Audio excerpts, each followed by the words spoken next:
அதாவது விஜய் வந்து ஆகப்பெரும் ஈத்தர பையன். அது முதல்ல நீங்க அவன மாதிரி ஒரு ஈத்தரைய பார்க்கவே முடியாது.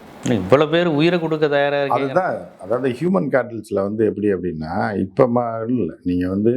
நீங்க பழங்காலத்தை எடுத்து பார்த்தீங்கன்னா, சரியா? நீங்க பைபிள் காலத்துக்கு முன்னாடியே, நான் மத ரீதியா பேச வரல. அதற்கு முன்னாடியே நடந்த சம்பவங்கள், அதில் குறிப்புகள் எல்லாம் எடுத்து பார்த்தீங்க, அந்த அந்த கதைகளில் வர்ணிக்கப்பட்ட விஷயங்கள்லாம் எடுத்து பார்த்தீங்கன்னா, இவங்க மனித குலத்தில் இருக்கிறவங்க அதான் இப்போ ஏற்கனவே சொன்ன மாதிரி 80% ஹியூமன் கேட்டல்ஸ் தான்.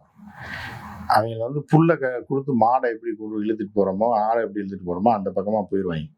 அவங்களுக்கு வந்து என்னென்னா, அதுதான் நம்ம எப்பயும் சொல்கிறதா, ஈட் எஃப் அண்ட் டை தான் அவங்களோட சாப்பிட ப்ரொடக்டிவிட்டி செத்து போயிடுவான். இவனை வந்து எப்படி அவன் வந்து களிமண் மாதிரி தான். ஒவ்வொரு ஜென்ரேஷனும் களிமண் மாதிரி தான். இப்போ நீங்கள் வந்து இந்த ஜென்ரேஷனை நீங்கள் பெரியார் ஃபாலோவர் ஆக்கணும் அப்படின்னா ஆக்கிடலாம். அதை ஃபீட் பண்ணீங்கன்னா அந்த ஒரு 10 வருஷம் 20 வருஷம் அப்படியே இருப்பான்.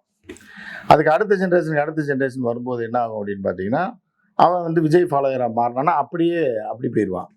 அப்புறம் அவன் செருப்படி விளக்கமாதிரி வாங்கி திருப்பி இது உலகம் கிடையாது, நம்ம தாத்தா ஒன்று சொன்னார், அது தாத்தாவுன்னு சொல்லிட்டு அதான் கரெக்டுன்னு அவன் மாறுறதுக்குள்ள அவன் பிள்ளை வேற மாதிரி மாறிடும். ஏன்னா இதெல்லாம் என்னன்னா, கட்டுக்கோப்பா ஒரு ஆர்டர்ல வளர்க்கப்பட்ட ஒரு மனிதர்கள் ஒரு மாதிரி பிஹேவ் பண்ணுவான். ஆர்டரே இல்லாமல் வளர்க்கப்பட்ட பார்த்தினியம் செடி மாதிரி தான் இவங்கெல்லாம். இப்போ இந்த பூமியில எத்தனையோ செடிகள் இருக்கு.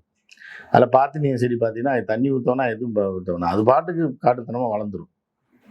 அதை போய் மேலே உரசினீங்கன்னா அரிக்கும், இல்லைன்னா ஏதோ தோல் நோய் வரும். சரியா?